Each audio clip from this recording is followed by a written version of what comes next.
Sir सबसे पहले स्वागत है आपका चैनल पे। आपका मीडियम अटेम्प्ट नाम कहाँ से आते हैं आप? मेंस मैंने इंग्लिश मीडियम से दिया था और इंटरव्यू हिंदी में दिया है और ये मेरा 5th अटेम्प्ट है। लास्ट ईयर भी मैंने इंटरव्यू दिया था और 5 मेंस मैंने दिए हैं 5वें अटेम्प्ट में। और मेरा नाम है सौरभ पांडे और मैं उत्तर प्रदेश के जौनपुर जिले से बिलोंग करता हूँ।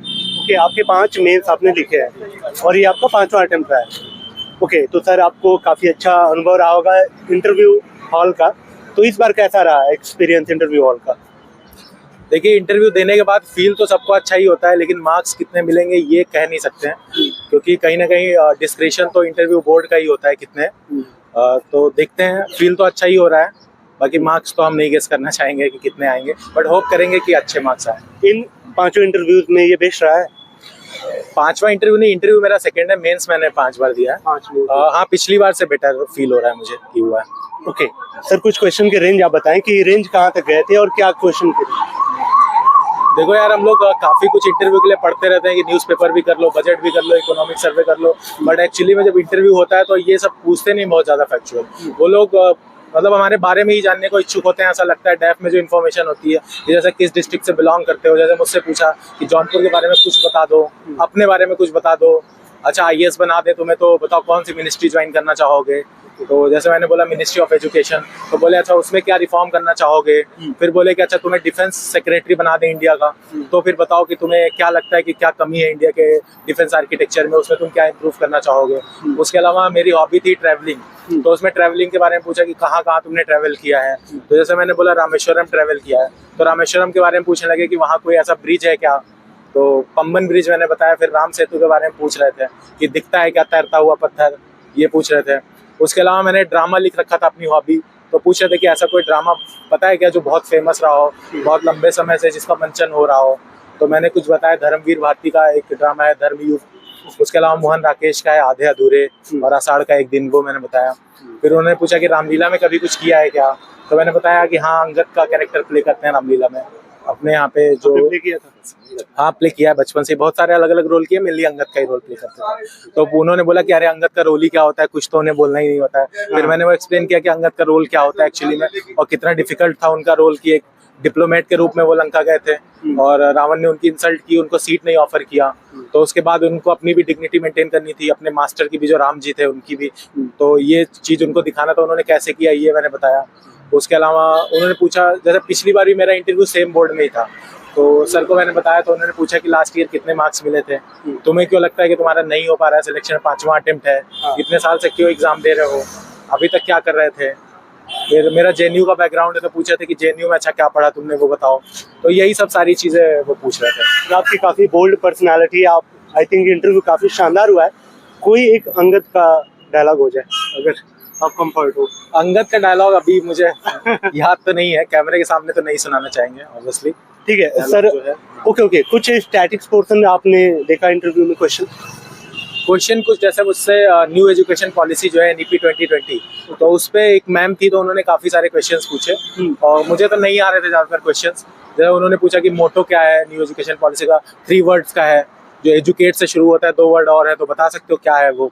फिर उसके बाद उन्होंने पूछा कि आइडियल टीचर पीपल रेशियो जो होता है, टीचर स्टूडेंट रेशियो जो होता है, तो उन्होंने पूछा कि आइडियल क्या होता है, आइडियल पता है वो नंबर क्या है, तो मैंने बोला नहीं। तो फिर मैम ने मतलब एक तंज भी कसा, बोली कि एजुकेशन में काम करना चाहते हो लेकिन न्यू एजुकेशन पॉलिसी तुमने पढ़ी नहीं है। तो फिर मुझे सॉरी बोलना पड़ा कि हाँ मैंने नहीं पढ़ा है। ओके सर, आपने 5 मेंस लिखे हैं, तो आई थिंक आपका 5 प्रीलिम्स क्लियर हुआ। इस बार प्रीलिम्स में ज़्यादातर बच्चे फिल्टर हो जा रहे हैं, जो पढ़ने वाले हैं वो भी। क्या आपके अंदर कुछ पैरामीटर फिट हो गए हैं कि आपका बार बार प्रीलिम्स क्रैक हो रहा है? क्या कुछ आपका माइंड सेट है, प्रीलिम्स कैसे क्रैक कर रहे हैं आप, वो मूल मंत्र क्या है आपका? देखो यार, प्रीलिम्स जो है ना स्क्रीनिंग की स्टेज है, तो ये एग्जाम का सेटअप ऐसा है कि 10 लाख लोग लगभग एग्जाम में अपीयर होते हैं, देते हैं, और 10,000 लोग ही उसके पार निकलते हैं प्रीलिम्स स्टेज से। तो अगर परसेंटेज वाइज देखें तो हम 1% होता है, यानी 100 में 99 को उन्हें छांटना है और एक को ही सेलेक्ट करना है। तो एक बच्चा वो वही सेलेक्ट होगा जिसका प्रेजेंस ऑफ माइंड भी होगा, जिसका स्टैटिक सारी बुक्स उसने पढ़ रखी होगी, कंसेप्ट उसके क्लियर होंगे, PYQ पे उसको अच्छी कमांड होगी, और उसका कॉमन सेंस सबसे बेसिक चीज है, कॉमन सेंस। तो मेरी तो जो स्ट्रेटजी रही है 5वें अटेम्प्ट में, मतलब पहले अटेम्प्ट में मुझे थोड़ा सा पढ़ना पड़ा था, एफर्ट बहुत लगा था। एक कहते हैं ना, इस सिर के बल खड़े हो जाना, तो इसमें सिर के बल तो पहली बार के लिए खड़े होना पड़ता है, क्योंकि जैसे कॉलेज से आया था, फिजिक्स का बैकग्राउंड था, कुछ आइडिया नहीं था मुझे कि हिस्ट्री ज्योग्राफी कभी पढ़ी नहीं थी। तो फर्स्ट अटेम्प्ट मेहनत लगी, उसके बाद लेकिन अगर आप एक अटेम्प्ट में अच्छे से कर लेते हो, उसके बाद आपको उतना एफर्ट नहीं मारना है, काफ़ी चीज़ें तो याद हो जाती है। और मेरे जो उसमें बेस रहा है तैयारी में, वो PYQ रहा है। मैंने कोचिंग की कोई टेस्ट सीरीज कभी नहीं की, एक PYQ को लेके उसी को 40-50 बार देखते रहना, उसी क्वेश्चंस को, उसमें जो भी थीम्स पूछी हैं उनके बारे में जाके स्टडी करना, बुक्स में जो फैक्ट उसमें दे रखी हैं, जो लाइंस लिख रखी है, उनको पूरा याद कर लेना। तो मेरा अप्रोच ये रहता था, एग्जाम में जैसे ही पेपर मिले तो सबसे पहले अपने दिमाग में जो इन्फॉर्मेशन है PYQ के आधारित और बुक्स पढ़ के जो बनाई है, उसके आधार पर फिल्टर करो कि ऑप्शन एलिमिनेट करने की कोशिश करो। तो इसी सब के आधार पर मुझे लगता है पिछली बार जो मैंने दिया था प्रीलिम्स, तो पिछली बार कट ऑफ 75 के आसपास गई थी, तो मेरे 134 मार्क्स आए थे। मैंने अभी तक नहीं देखे किसी के इससे ज़्यादा लास्ट ईयर के प्रीलिम्स में। तो उसकी मार्कशीट हम अटैच कर देंगे वीडियो के साथ, अगर आप दिखा सके तो जो प्रीलिम्स की मार्कशीट है।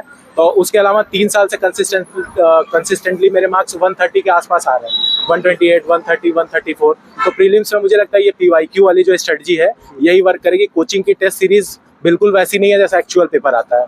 तो होता क्या है कि अगर हम PYQ मल्टीपल टाइम्स नहीं देख के गए हैं, तो वहाँ 2 घंटे का ही सिर्फ टाइम होता है एग्जाम में, और पेपर देखते ही हड़बड़ा जाते हैं ज़्यादातर लोग कि इतने टेक्निकल वर्ड्स लिखे होते हैं, इतना लेंदी पेपर होता है। जैसे अभी UP PCS का भी एग्जाम हुआ है रिसेंटली, तो उसमें भी कई लोग कंप्लेन करें कि पेपर इतना लंबा था कि वो पढ़ ही नहीं पाए।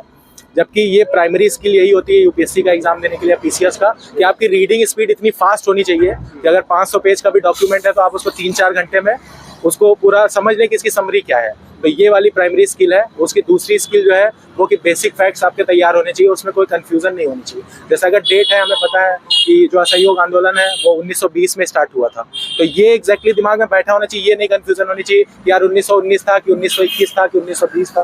तो अगर बेसिक फैक्ट में जिसको कंफ्यूजन है तो उसके लिए प्रीलिम्स बहुत प्रॉब्लमेटिक हो सकता है, क्योंकि यही स्किल चेक की जाती है आपकी कि आपकी एग्जैक्टनेस ऑफ इन्फॉर्मेशन आपके पास है या नहीं है। और पूरी भीड़ जो है 99 लोगों को पीछे करके एक हमें सबसे आगे आना है, तो उसके लिए ये अप्रोच मुझे लगता है कारगर रहेगा। ओके सर, कितना टाइम टेकिंग है प्रीलिम? कितने महीने में लगभग ये आप सारे जो कोर पिलर हैं, आपके कोर सब्जेक्ट हैं, वो कंप्लीट हो जाएंगे? साथ ही उसी टाइम में क्या नोट्स बनाने जरूरी हैं प्रीलिम्स के लिए? देखो यार, प्रीलिम्स के लिए तो मैंने कभी कोई नोट्स नहीं बनाया और मुझे लगता नहीं कि इसकी ज़रूरत है। 1-2 सब्जेक्ट के लिए बनाया जा सकता है, लेकिन जैसा पॉलिटी के लिए हो गया, तो लक्ष्मीकांत की बुक स्वयं में एक नोट्स है। तो उसमें ये ज़रूर है कि हर बुक में जो भी हम लोग टेक्स्ट बुक पढ़ते हैं, तो उसमें हम लोग हाईलाइट कर सकते हैं इंपॉर्टेंट जो इन्फॉर्मेशन है। उसके अलावा जो पेज के कॉर्नर पे, मार्जिन पे जो स्पेस रहती है, अगर हम कुछ गूगल वगैरह करते हैं तो वहाँ पे लिख सकते हैं, ये कर सकते हैं। और रही बात पढ़ने की कितना समय लग सकता है, तो मैंने तो जब पहली बार दिया था तो मैंने पूरा 2 साल का टाइम दिया था, क्योंकि हम उस टाइम PhD कर रहे थे, तो PhD के साथ साथ पढ़ते रहते थे। तो 2 साल मैंने अच्छे से तैयारी करके उसके बाद फर्स्ट अटेम्प्ट दिया था। उसके बाद लेकिन मुझे नहीं पढ़ना पड़ा कभी प्रीलिम्स के लिए 15-20 दिन से ज़्यादा। एजुकेशन बैकग्राउंड में आपका वो क्या रहा है, आपका ग्रेजुएशन? मैंने MSc फिजिक्स किया है BHU से, उसके बाद IIT BHU से PhD पूरी नहीं की है मैंने, 2 साल किया है। उसके बाद फिर JNU से MA एंशिएंट हिस्ट्री, ये बैकग्राउंड मेरा। मेंस की आपकी सप्लीमेंट्स क्या रहे हैं सर? कैसे पढ़ना है, क्या पढ़ना है, बुक लिस्ट क्या है? सारे लोग जानते हैं कि बुक लिस्ट क्या फॉलो करनी है, लेकिन अगर सप्लीमेंट्स की बात करें, वैल्यू एडिशन की बात करें, तो वो क्या रहा है आपका? देखो यार, प्राइमरी सोर्स जो है ना, जैसे इस अटेम्प्ट में मुझे ये अप्रोच समझ में आई, सबसे जो प्राइमरी नोट्स होता है हमारे मेंस के लिए, वो जो मेंस का क्वेश्चन पेपर होता है PYQ का, वही होता है। जैसे बहुत सारे, अगर हम GS2 का पेपर देखें तो उसमें बार बार एक कमेंट पूछता है पंचायती राज पे कि पंचायती राज के अंदर प्रॉब्लम है फंड फंक्शन फंक्शनरी की, तो ये क्वेश्चन के फॉर्म में हर बार रहता है। लेकिन इसको अगर हम याद कर लें और जब भी पंचायती राज में प्रॉब्लम्स पूछता है वहाँ पे यही लाइन कोट कर दें, तो देखोगे कि जो भी इशू है, जो भी थीम है, उसमें क्वेश्चन पेपर जो आता है UPSC का, तो एक असर्शन रहता है, 2-3 लाइन का एक स्टेटमेंट रहेगा, उसके बाद क्वेश्चन रहता है। तो वो जो स्टेटमेंट रहता है वो किसी न किसी रिपोर्ट से कोट किया रहता है या किसी एक्सपर्ट ने लिखा रहता है। तो वो अगर सारे हम याद कर ले, क्वेश्चन ही याद कर ले, तो हमारा एक बहुत अच्छा आंसर तैयार हो जाता है। इसके अलावा जो बाकी जो फोल्डर मटेरियल है, वो तो हम लोग जो प्रीलिम्स के लिए जो बुक्स पढ़ते हैं वो हो जाता है। और अगर मेंस में एक्सेल करना है, सेलेक्ट होना है, तो इसमें सबसे अच्छा हमें ऑप्शनल और एस्से में, क्योंकि आजकल एस्से बहुत बड़ा डिसाइडिंग फैक्टर हो गया है। क्योंकि मैंने जब 2020 और 21 में भी अटेम्प्ट दिया था, तो ऐसे मेरे 125, 124 ऐसे मार्क्स आते थे। और 2022 में जब मैंने दिया तो मेरे 80 मार्क्स आए थे, तो बहुत ज़्यादा 45 मार्क्स का डाउनफॉल देखने मिला है। और इस साल भी जैसा मेरी लोगों से बात हुई है पिछले साल के रिजल्ट के लिए, तो लोगों ने बताया कि कई लोगों के मार्क्स पिछले साल भी 70-80 में थे और कुछ लोगों के 130, 140 में। तो देखो, हिंदी मीडियम में इशू नहीं है इससे, क्योंकि हिंदी मीडियम में ऑन एन एवरेज 120-130 नंबर मिल रहा है। लेकिन इंग्लिश में अगर कोई ऐसे लिख रहा है तो उसको बहुत इशू आ रहा है, 100 से नीचे भी बहुत अच्छे लिखने वालों को मिल रहा है। तो इससे को आप बहुत अच्छी से तरह से तैयार करें। इसके अलावा ऑप्शनल में आज से 4-5 साल पहले 300 प्लस मार्क्स का सब लोग टारगेट लेके चलते थे, लेकिन यूपीएससी ने उसको थोड़ा डाउन साइज किया। अब जो पहले 300 होता था वो 270 हो गया। तो किसी भी ऑप्शन में आप देखोगे तो 1 या 2 बच्चों के 300 प्लस रहते हैं, बाकी जो अच्छे बच्चे हैं उनके 270, 280, 285 ऐसे इसी रेंज में रहते हैं। तो हमें टारगेट करना चाहिए 270, 275 मार्क्स लाने का। आपका क्या रहा है? और ऑप्शन मेरा हिस्ट्री है। ओके, कितना स्कोरिंग रहा है आपका? मेरे स्कोर तो इतने कोई अच्छे नहीं रहे हैं, 260 मार्क्स से लास्ट ईयर। तो हिस्ट्री में क्योंकि अब खुद से सेल्फ स्टडी कर रहे थे तो मुझे थोड़ा सा अप्रोच में प्रॉब्लम हो रही थी कि ऑप्शनल को कैसे किया जाए, ये मुझे समझ में नहीं आ रहा था। उस वजह से मुझे लगता है थोड़ा कम स्कोर रहा है।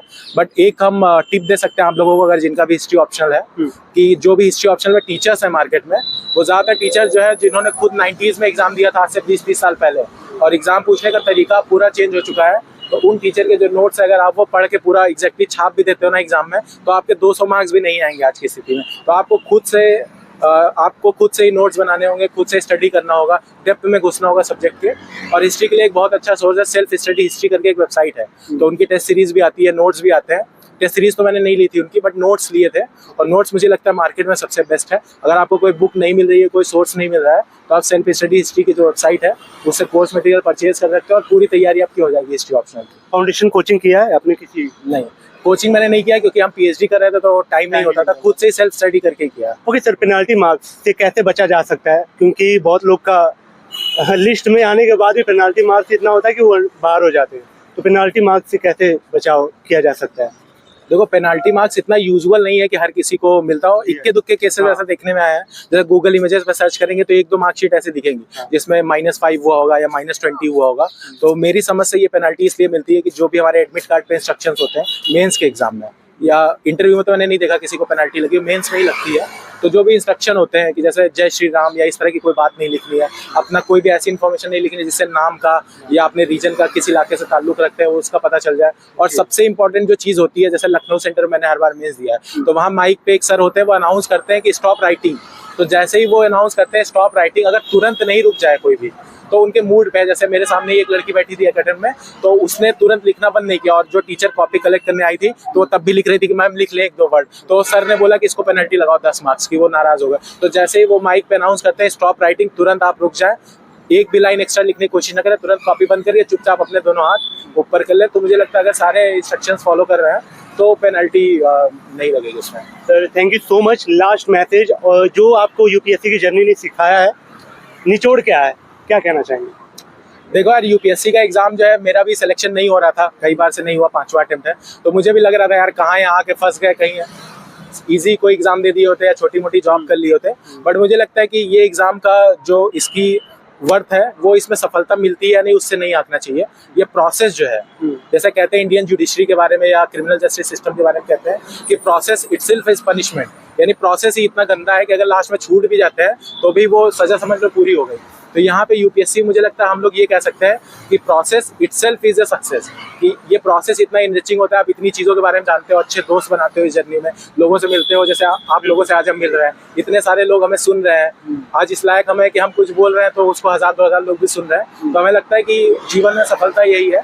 इसके अलावा एग्जाम में सफलता से हमें सफलता नहीं आंकनी चाहिए, और जो भी लोगों को लगता है कि वो पढ़ने में अच्छे हैं और समाज के प्रति कुछ अच्छा सोचते हैं, कुछ अच्छा करना चाहते हैं, वो लोग सिविल सर्विसेज का एग्जाम उन्हें जरूर देना चाहिए, मुझे लगता है। Sir wish all the best, और काफ़ी शानदार आपकी पर्सनालिटी है। मैं उम्मीद करूंगा कि इस बार आपका अटेम्प्ट लास्ट हो और प्रॉपर लिस्ट में आप